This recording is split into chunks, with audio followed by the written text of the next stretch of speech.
Hey everybody, it's Joe Trippi and welcome back to That Trippi Show. We've talked a lot about Trump's trial and how that's going to affect the 2024 race. You know our take on all those polls out there, and you know that democracy really is on the line this cycle. But behind the scenes, the stakes are even higher than most people realize. You've heard about Project 2025, but what about the Supreme Court? Dobbs is just the tip of the iceberg. Our friend, Mike Podhorzer, has been doing a deep dive into what might happen in a second Trump term and keeping a close eye on what the Federalist Society has been up to behind the scenes.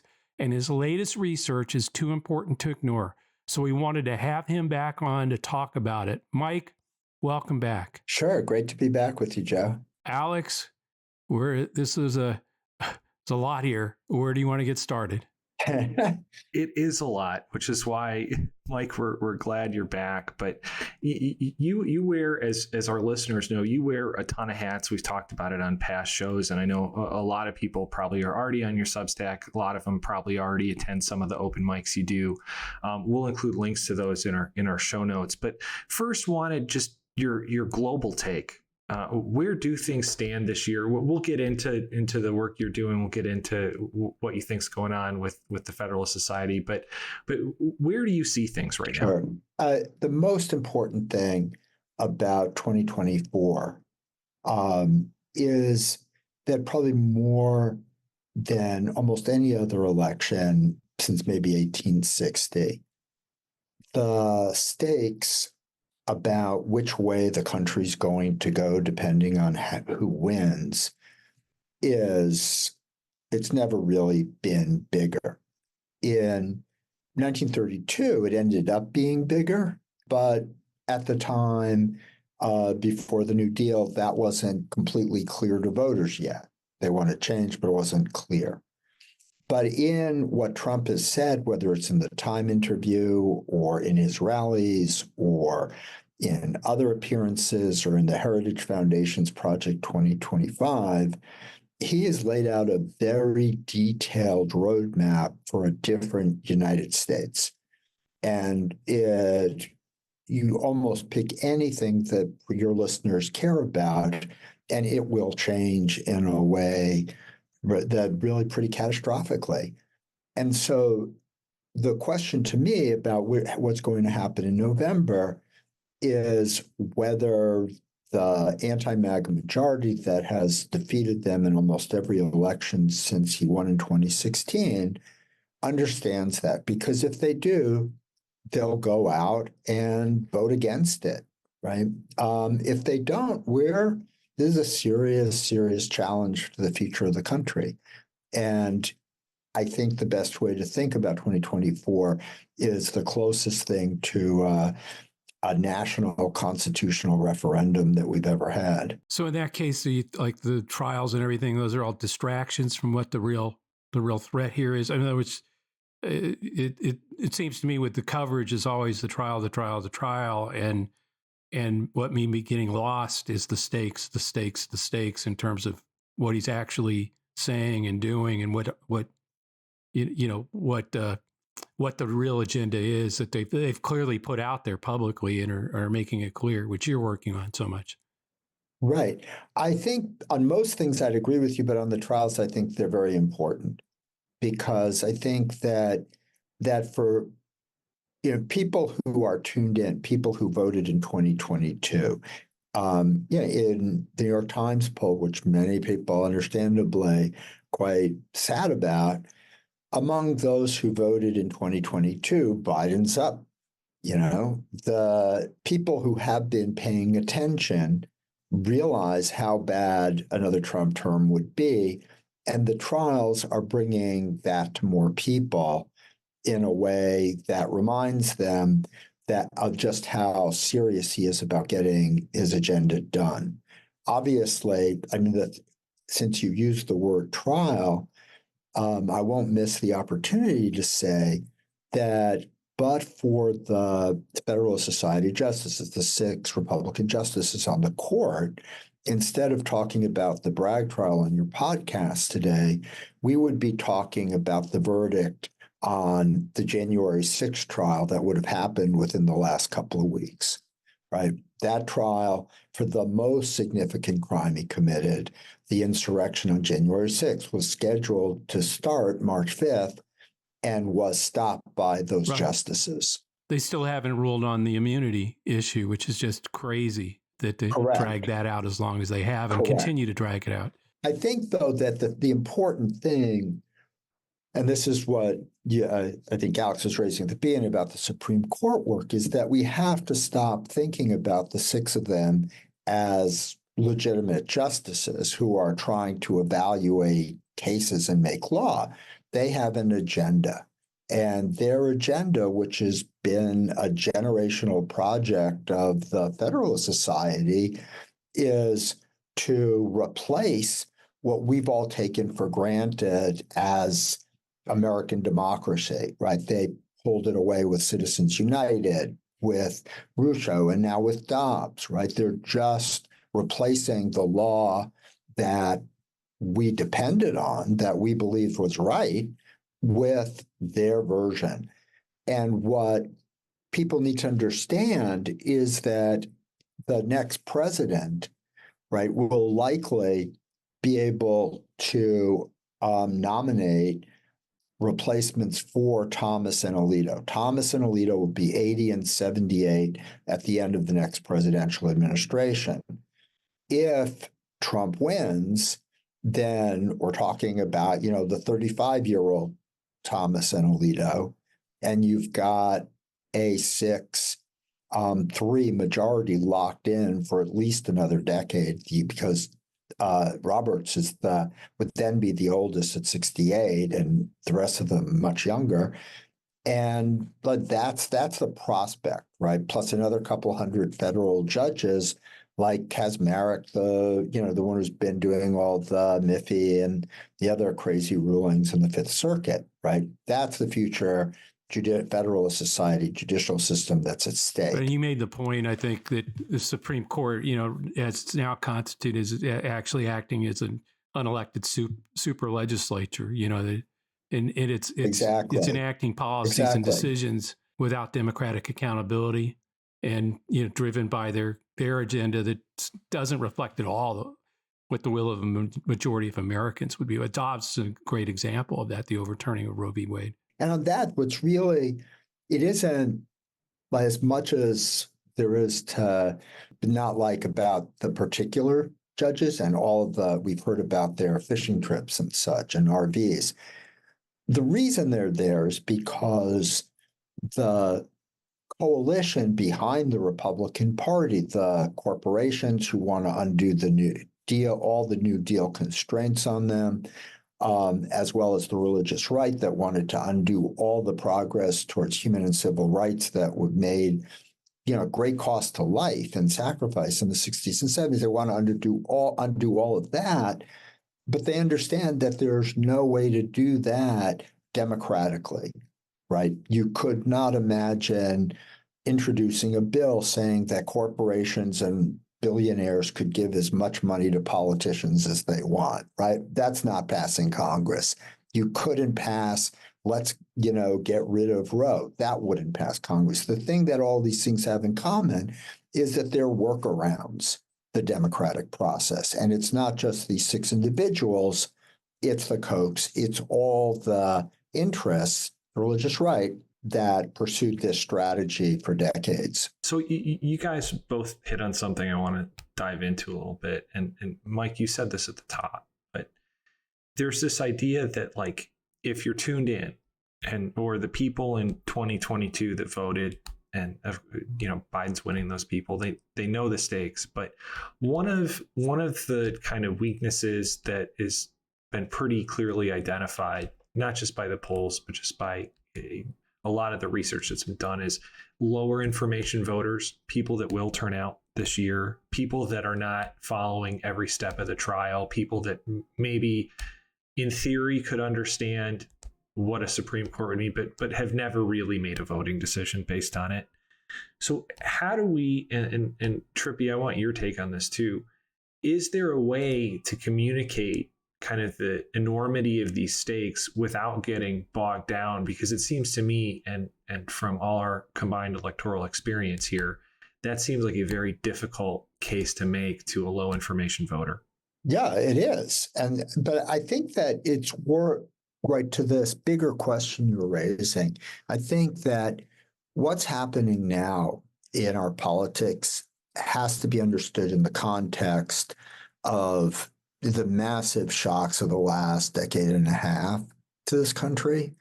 And they rarely get pulled into these kinds of conversations. The Great Depression and the crash in 2008 is very much associated with the fact that millennials and Gen Z, right, the group that have really been tuning out of the political process. And, polls show a majority of them don't want either of them to be candidates. The latest Time poll shows that like 3/4 of them think either major changes should be made or the system should be torn down, right? And they don't trust or believe either Trump or Biden, right? This is how dangerous a zone we're in right now, which is why the only validators for the point we're making, just really what the stakes are, has to be, we have to get a mobilization of what I call civil society, the media, religious leaders, other civic leaders, who still do have a lot of credibility in their audiences, right?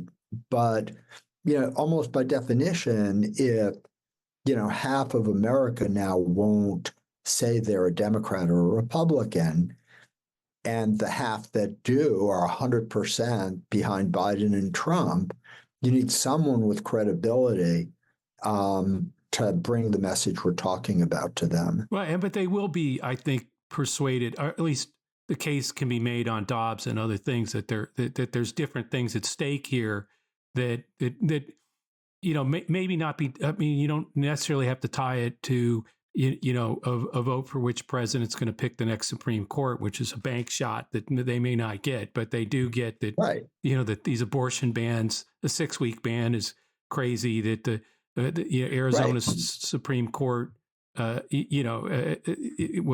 back to 1864 abortion law, all that stuff, and Right. then on top of it, climate change with a party and a Trump, it's basically still maintains that it doesn't exist and isn't happening.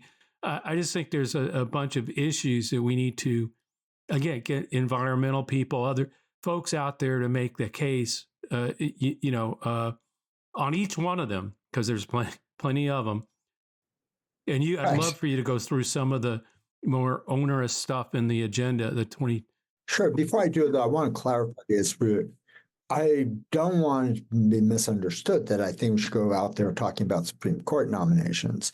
The point of having that in the discussion is that it's what, for a lot of people who really think, well, we survived Trump 1.0, and how bad could this be? And the courts will hold, and all of that, right? What I find is not that to be not important in a voter-facing way, but in a sort of media gatekeeper way, or in a sort of elite leader way, right? Who have grown too complacent with their really not good memory of what happened during the Trump years, right? But it to me, when I talk to people, it's what takes, anything we're going to claim in a minute about what he's going to do makes it much more credible that it's going to happen, because people can see what it would mean if you had a 6-3 Supreme Court in forever. So no, I don't think that's what the next ad should be. But in terms of what's planned, right? I mean, you have a national abortion ban. You have, in a lot of ways, one of the most frightening elements is what their plans are to basically try to deport 11 million people. And they, in the New York Times and Post and the Atlantic, other places, people like Stephen Miller and others have been really clear about their plans to send the military into cities to round up people they think are undocumented and send them to detention centers and then deport them. I mean, whatever like ultimate success that has, nothing like that has happened in our lifetimes in the United States. Just even trying. You probably heard recently at one of his fundraisers, he told the oil industry that he thought, for what he was going to do for them, they should give him $1 billion for his campaign. I mean, you can't even make this stuff up, right? And for the oil companies, $1 billion would be a bargain given what he plans to do in terms of opening up all of federal lands to drilling, undoing all of the progress the Biden administration's made on climate change and so on. And then for working people, you've seen there's already at the state level increasing, erosion of laws protecting against child labor. And just almost everything is up for grabs. And the thing that I think may be really difficult for people who are listening to this podcast, if they're in a blue state, to understand is almost everything that I'm talking about or that you're hearing about is actually happening already in many red states, right? This shouldn't be dismissed as, oh, they would never, because the truth is they already have been where they have taken trifecta control, right? Well, and even in cases like Arizona, right. where they don't have trifecta control, but have the judiciary. Right. It's yeah. This is not like red meat for the base. This is how they are governing right now. So, before we get into the more on the court, I did just want to drill into one more thing, and I think I hear both of you saying, it's not so much vote for a president because that means Supreme Court will go X or Y seats one way. It's the message has to be cast your vote based on the issues you care about. And those issues are very much at stake and will be decided via things like the Supreme Court. Because I don't recall anyone ever running a campaign for president on I will nominate X number of justices or this is the single biggest issue. It's more, okay, abortion's on the line. Trump if you ever want a court back, go ahead, Joe. Yeah. Well, I was about to say, actually ran saying, I'm going to do a Supreme Court that's going to overthrow Roe v. Wade and do all this stuff. And everybody else was like going into the mindset you just laid out that, no, we never talk about that. No one ever really cares. Well, he was talking directly to enough people that actually went, yeah, that's cool. I'm going to vote.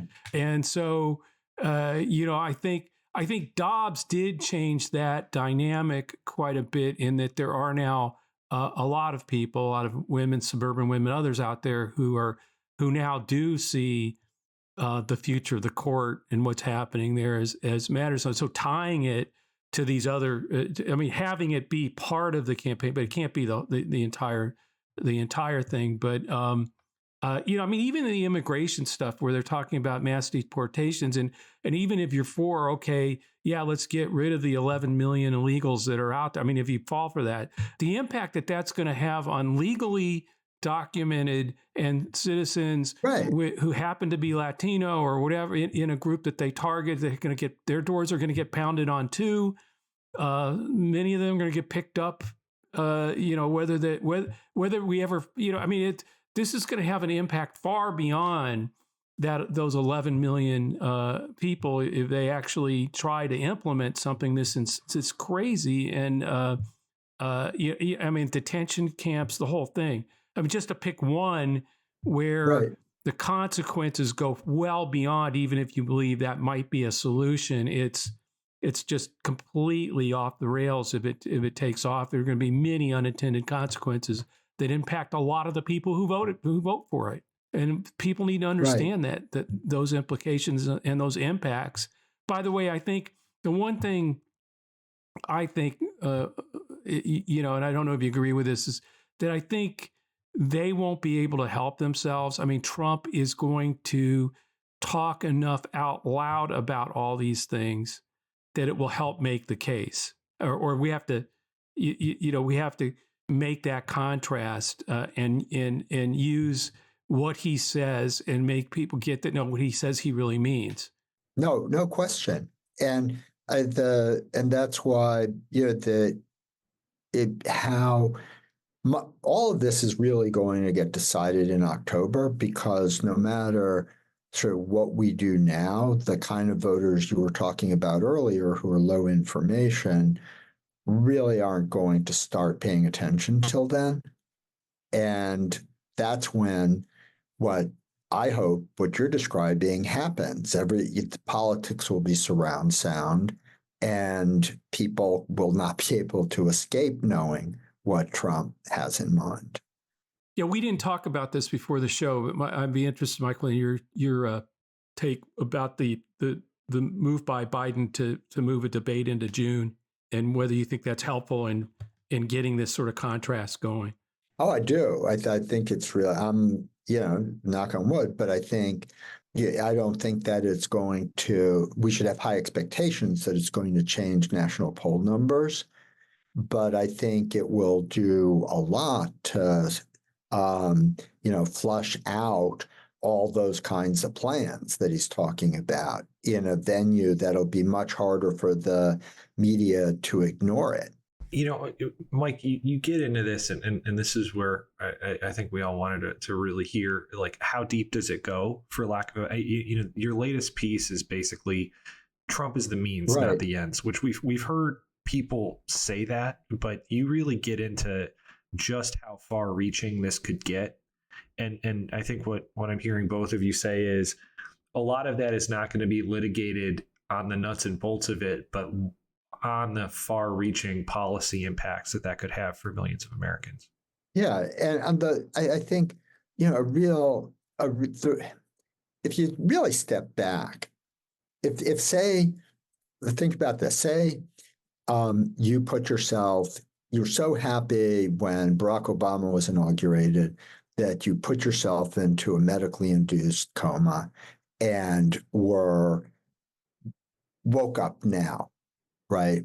And heard everything Trump wants to do, and were told that he's ahead in the polls, right? I mean, like, you literally could not understand what was going on, right? There's no way this should be the case. And it's because because over that period of time, the religious right, the business interests, so on, Tea Party took advantage of the backlash in 2010 and really took a grip over half the country's state governments and have changed the country. They've created a floor for all of this. They've hijacked it, and they've now hijacked the Supreme Court, right? So that's why this is so perilous, and why Trump is the beneficiary of everything that happened from 2009 to 2016. There wouldn't be a Trump without all of that Tea Party and all of that organizing and all of that success that, unfortunately, our side pretty much dismissed and delayed dealing with for too long. Yeah, no, you're right. I mean, it's the court allowing corporations and billionaires to do dark money into the politics. So you have the total funding of the movement to do that. You have the think tanks and the cooking up laws that can be passed in states, and let's see how we get how far we can go, and then like replicate it in other states. You have all this stuff going, and billionaires like Murdoch and others creating an outrage machine that's out there constantly with other state actors getting involved in disinformation and doing that over the years. And the whole time we're thinking that whatever you want to call the pro-democracy side of this and is basically saying, well, the media will take the Washington Post and the New York Times and everybody will fight that. And that's not that's not going to happen. And there just aren't any billionaires stepping up to create, pro-democracy outrage machines or any of that stuff. And and putting ideologues on the court to the extent, I mean, there's not even ideologues. This is like, no, the secret agenda that you're we're putting you in place to pass. Right. That's all stuff that, that we wouldn't, much of that is stuff we wouldn't do. We would never have allowed corporations and billionaires to be able to buy elections left and right. And so we can't, the counter to that has just been missing for a bunch of reasons that has gotten us to help. Sort of us missing in action has actually helped that let them get to this point. Oh, absolutely. Without that, it would have been much more difficult for them to succeed. There's just this kind of confidence in kind of, destiny for the small d democratic cause and form of government and all of that, that it was just, not something you have to worry about. And yeah, they've been telling us for decades what they want to do. And we haven't been believing them. Yeah, we're going to overturn Roe v. Wade. We're going to overturn Roe v. Wade. We're going to overturn Roe v. Wade. Right. We're going to ban abortion. And we're just, it's just like. Right. And then we get surprised when they do it, when they can, right? But working in Alabama, it's like fascinating because you see as the Democrats basically abandon the state because it's so red and it's not worth competing there and we don't really need that Senate or whatever the thing is. And so it just becomes like there's only, it's a one party state. They can do whatever they want. And you let that happen in enough places. And we did that, it becomes sort of a self-defeating, kind of cycle that we've been in all this time. Where we should have been, whether it's going back to the 50-state strategy that my old boss, Howard Dean, was pushing. But anyway, that's all water under the bridge now. How do we fight it today? Well, right now, what we have to do is make sure that Trump loses again. And the next day, not make the mistake we made in 2021, where we thought the best thing to do would be to pretend that everything was normal and that the fever had broken, right? We clearly need to, put the filibuster aside at least for things like the Freedom to Vote Act, the things that would at least begin to restore all the against all the damage that's been done to the electoral system, because you can't just keep letting them set the rules and then say we'll win the election anyway. And we obviously need to do that to, codify Roe and other kinds of things like that. And that should be business one, is before trying to be, quote, normal, really do as much as we can to attack the ways they've degraded democracy over the last dozen years. As much as you can worry about the 2024 election, and I'm less worried about that than a lot of people, because I think there are enough things going for us that we can and will win it. We have to do the work. But the fundamental mistake, I agree with you, would be we vanquished Trump, they're gone, it's over. When we just said, they've been telling us for decades what they're going to do. They're not going to stop doing it. They're going to keep doing it. And they're not going away. That I think was a mistake. Not just, first of all, look, there was a normalcy bias among everybody. The press, all of us, to you want to get back to normal. You want to believe it's over. We've now had fair warning with Dobbs and other things. That it's not, and with the things that you and others have discovered that what their agenda is and have been putting out there, this isn't going away. Yeah. We got to run through the tape in November, but we got to keep running at that point. No kidding. And it's really important too, because also, that sort of what you were calling was the bias towards normalcy, right? That was actually not as true as everybody told themselves, right? Because remember, this group of millennials and Gen Z were not satisfied with the system then either, right? And the bind that Biden and Democrats find themselves in is being pretty accurately perceived as defending the system, which when the attack is coming from Donald Trump, that's great. But defending the system against the kind of generational change people think is needed, or more attention to the needs of really heavily in debt millennials and Gen Z. All of those things need to also be part of the change that happens after 24. Well, I mean, I think that gets to the crux of what some of this dialogue has to be and the debate needs to be, because if it's constructed as you're either for democracy or you're against it, it's leaving out a bunch of people who would think like, okay, I may not be against it, but I'm not for it in its current form. So we have to talk a lot more about, and I've seen a lot of polling on this, fixing democracy, improving democracy, making democracy better, making democracy work is it's, we can abandon it and vote for Trump, or we can commit to make it better and fix it. And I think younger voters in particular would be much more interested in that messaging than some of even my messaging that I've been talking about, because I have been put, we all get sort of, you're either for it or against it kind of argument. But I think we need to create a broader argument to get others who are disappointed or want change to see the Democrats and the pro-democracy movement as committed to doing that, just that. Absolutely. Guys, we're just about out of time. Mike, anything else you want to plug or make our listeners aware of before we go? I know there's a long list. No, I think it's always a great conversation with you. And I really think that where we're ending is a good place, which is we have at the same time, we know that there's nothing more important to our future, to our kids' future, to this planet's future than keeping Donald Trump out of the White House and beginning to claw back the control they have over all our institutions.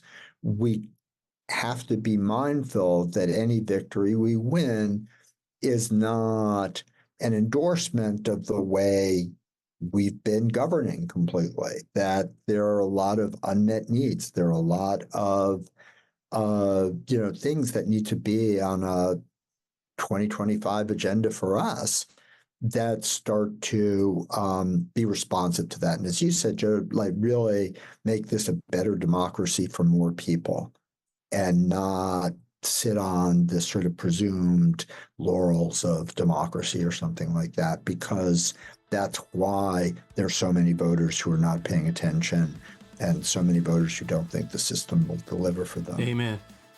Thanks, Mike, for coming on. And all right, and thanks everyone for listening to That Trippi Show. We'll link to Mike's latest Substack post in the show notes. This podcast will always be free with support from our advertisers and is part of Resolute Square. So check out the latest at resolutesquare.com/Trippi. Please subscribe to That Trippi Show and leave a review on Apple or wherever you listen. Also, if you're listening to this episode on YouTube, please like and subscribe to get alerts when we post this next episode. You can always send us a question to thattrippishow@gmail.com or leave us a question and review on iTunes. Thanks, Mike, and we'll see you all next week.